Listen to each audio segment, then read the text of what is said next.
So today we are looking at switching between exponential and logarithmic form. And here it says the definition, if we have log base a of b equals x, if and only if a to the x equals b. So if we look at this, this is exponential form here. This is logarithmic form. And this switches in between the two forms. So you see this is solved for x, and x is the exponent. So our logarithm solves for the exponent. Now, natural log is also on here. Do you see that there's a different form for natural log? Now in English, it would make sense to me if I abbreviated this NL. But do all languages put the adjective in front of the noun? No. Many languages put the adjective after the noun. So does it make sense, since we didn't come up with this in English, that this is natural log written this way? LN. Okay. So whenever we have a natural log, what did we talk about yesterday? What is the natural base? E. So when we're dealing with a natural log, we're thinking a log that's in base E. And our shortcut for writing a log in base E is natural log. And so we'll just write it ln, natural log. So natural log of b equals x if and only if e to the x equals b.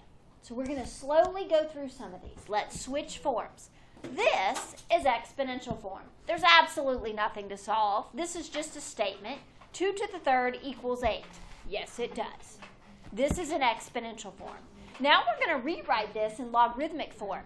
So it would become log. What is your base? 2. What is the answer part? 8. And a logarithm always equals the exponent. What is the exponent? 3. That is now in log form. Okay, when you write this, the log, the 8, and the 3 should all be on the same line on your notebook paper, like on the same little blue line. The 2 should be a subscript. So we would read this, log base 2 of 8 equals 3. All right, now, the next one, e to the x equals 4. So if I'm switching this, this is log base e of the answer part, 4 equals x. But there's a more precise way to write log base e. And what is that? ln, natural log. So I'm not going to write log base e, I'm just going to write ln. The natural log of 4 equals x. Okay, you try 3 and 4.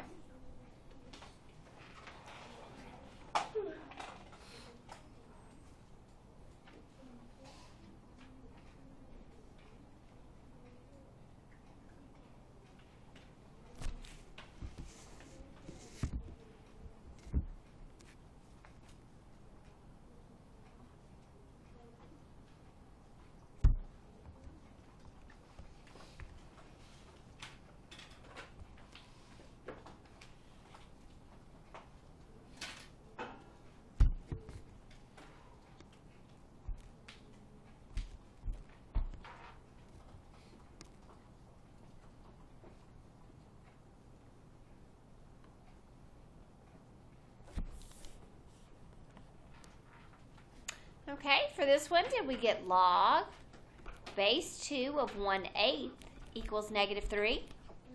And this one, log base 10 of 1,000 equals x. Now, is base 10 important to us? What's our number system written in? Base 10. Base 10 is very important for us. And because base 10 is so special to us, our whole number system is based off it. It's called, when I have a log base 10, it's actually called the common log. And we don't even have to write the 10. If there is no base written, it is assumed to be in base 10, like our number system. That's our common log. Okay? Now, some of you probably noticed there's a log button on your calculator. Well, our calculators operate in log base 10, the common log. So that's what we would need to use in order to be able to do our calculator. Now, we can do this without. We can look at this right here and use common bases, and you can tell me what does x have to equal? 3. Or you could punch in on your calculator log of 1,000, and guess what you get out? 3. Okay, now, here you're given logarithmic form, and we're going to write it in exponential form. So what is my base here in number 5? 3. What is my exponent? 4 equals the answer, 81. True statement, just switch forms. That's all I did. Both of these are true statements. One's just written in logarithmic form, one in exponential. Okay, what about the second one? What would it become? X to the third equals 216. Okay, some of you are working ahead, but if you haven't worked ahead, on this last one, I'd like you to change it to, no, that's not the one we want to change. We're changing number 4 down here. Sorry. You're good. Go ahead. You try the last two.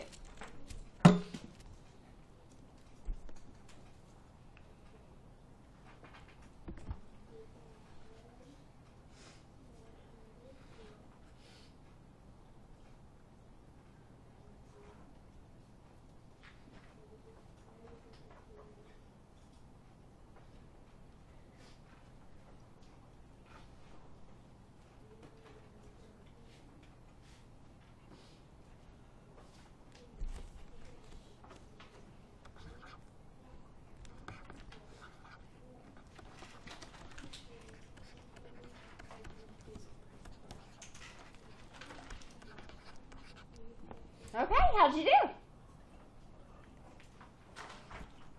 right. So, when we're looking for connections between exponential functions and logarithmic functions, logs basically undo exponents. So, when we think of things as undoing each other in terms of functions, what would we call them? Inverses.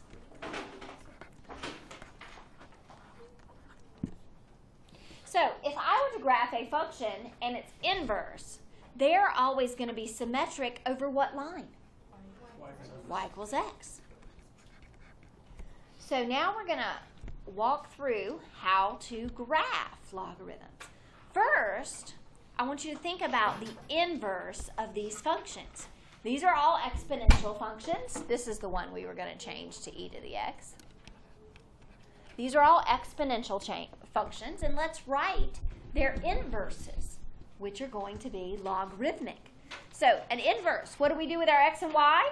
Switch it, so it becomes x equals 2 to the y. And then for inverse, we always solve for y, don't we? Well, what do we use to solve for an exponent? Logs. So we'll switch this to logarithmic form. So it becomes log, what is my base? 2. What is my answer part? X equals the exponent, y. So the inverse of the function, y equals 2 to the x, is log base 2 of x equals y. And I'll show it's the inverse. Okay, so let's take a look. This becomes, switch the x and y, x equals 3 to the y. So that would be log base 3 of x equals y. So the inverse of this function is log base 3 of x. Okay, you try 3 and 4. And now make sure you change 4 so we can mix it up a little.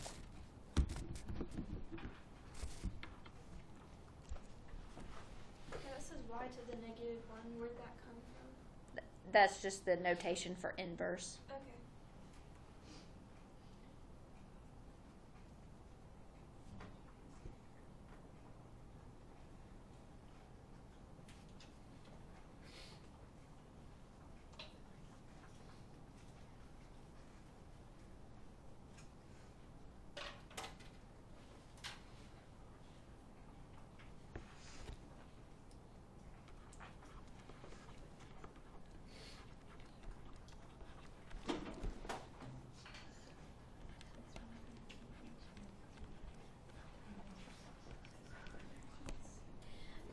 Okay, do you get log base 5 of x equals the inverse of y, and natural log of x equals the inverse of y?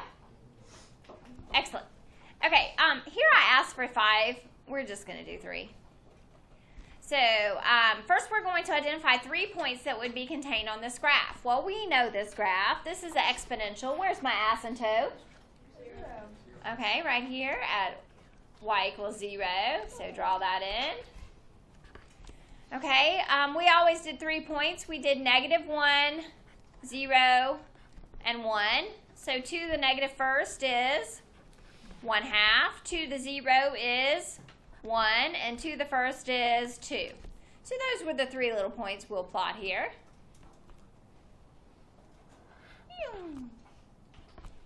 And there's our exponential function.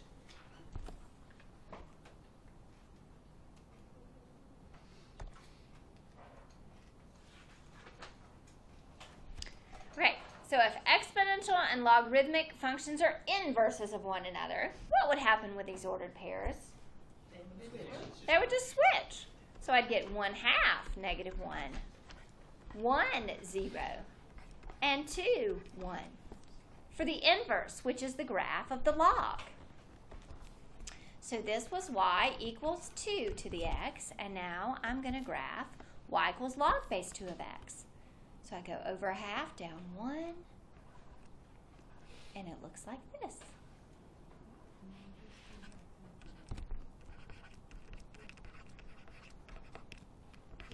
Okay, now this one had a horizontal asymptote. So what's the asymptote going to look like on the log? Vertical. So here's my vertical asymptote right here.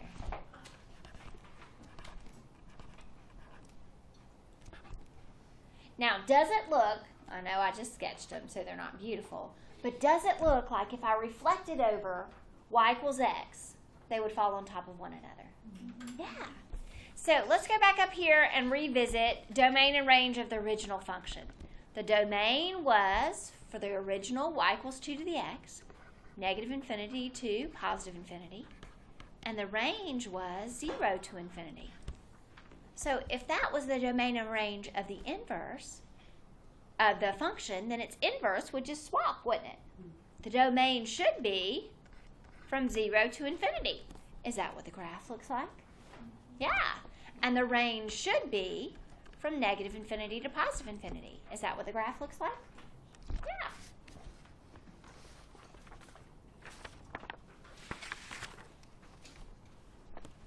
Okay, so let's take number 8 to talk about how we would graph this. First thing I'm going to do is graph this y equals 3 to the x. And this is old stuff, so I'm going to do it kind of fast. And it looks like that. So we went over 1 up 1/3, 0, 1, over 1 up 3, because my base is 3. So this is how I used to do it before. -1, 0, 1 gave me 1/3, 1, and 3. With the inverse, though, when I look at the inverse, this, if I look at it in an exponential form, says 3 to the y is equal to my x. So this time, I'm going to do the -1, the 0, and the 1 for my y's. Because the x is the base raised to the y. So this is where I'll always start when I'm thinking about moves. So 3 to the -1 is 1/3, 3 to the 0 is 1, and 3 to the first is 3. Because x equals 3 to the y. So I start with the y's and figure out what my x's are. Okay, so I'd go over 1/3, down 1, 1, 0, and 3, 1. I've got a vertical asymptote now, and there's my graph.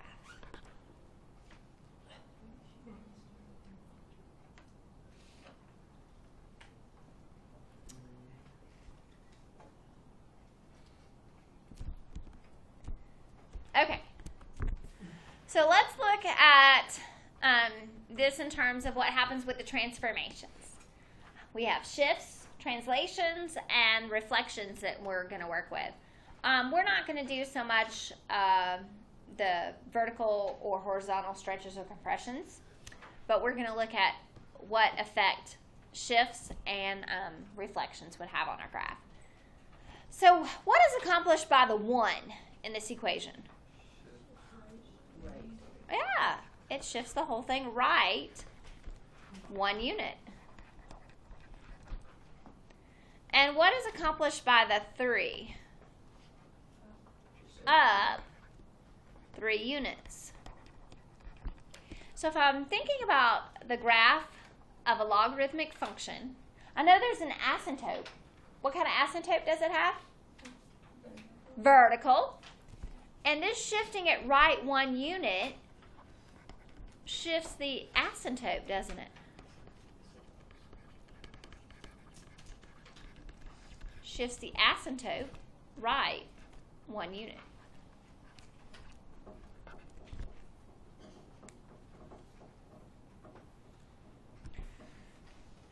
Now, this up 3 units takes me up 1, 2, 3 on this asymptote. And if we thought about graphing this function in terms of moves, those moves are going to happen from right here, from my shift right 1 and up 3. Now, I have already taken care of this part of that function. So when I'm graphing, I'm really only looking at this part because I took care of the shift and the shift here and here. You guys good with that?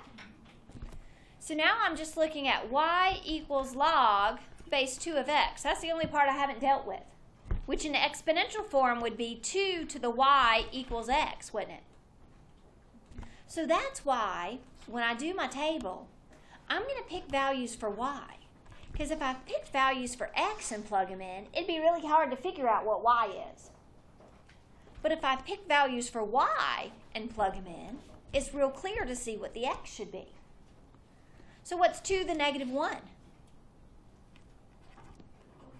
1/2. What's 2 to the 0? 1. What's 2 to the first? 2. So from here, because that's where I've dealt with these two, I'd go over 1/2, down 1. Over 1, up and down 0. Over 2, up 1.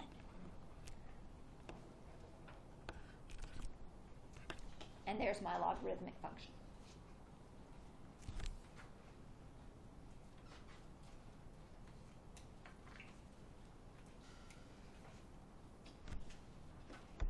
So, what is the domain of the log? 1 to infinity.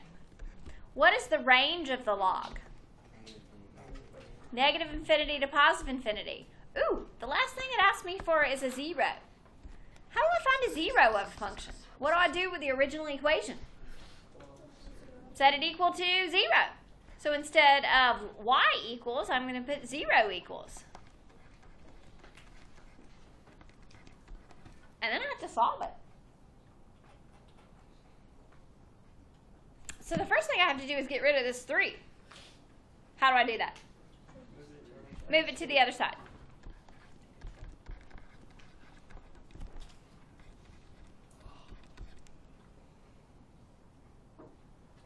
Now what can I do?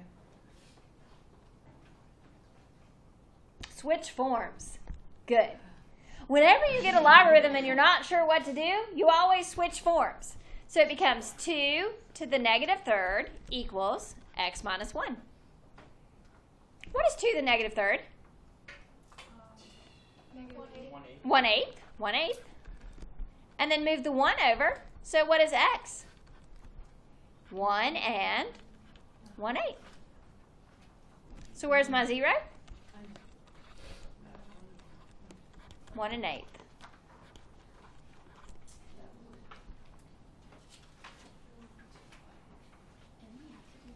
Okay, there's one more I want to talk to you guys about. The back is your homework, but this one right here. The first thing I need you guys to realize is this has a negative with it. But when I have a negative, it always has to be factored out. So the first thing I'd have to do with this is write it as negative x plus 2. When I factor it out, it's going to change that sign. So this negative, the negative is with my x, changes all the x's to the opposite. So that's going to reflect it over the y, isn't it? It's going to be over here, isn't it?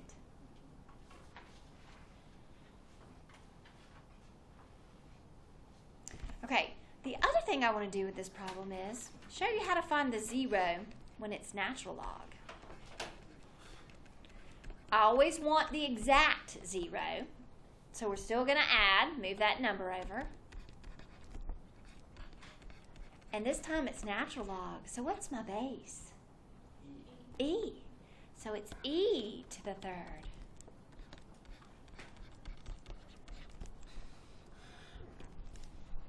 Well, this is a negative, so if I divide both sides by -1, I get negative e to the 3rd. And then I move the 2 over, so I get -2 minus e to the 3rd is equal to x. My 0 is -2 e to the 3rd. Would you simplify that? I'm done. There's nothing else I can do. I can't combine these two.